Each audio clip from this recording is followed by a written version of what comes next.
How to make text bold on WhatsApp.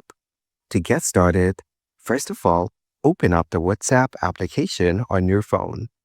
You will then be brought to the chats page. Here, you can view all your chats with friends on WhatsApp. Open any chat from the list. Then, tap on the text bar to open the keyboard. In the keyboard, tap on the numbers key as shown. Now, tap on the symbols key. Here, tap on the asterisk symbol. After that, select the letters key in the keyboard as shown. Now type in a text, for example, hello.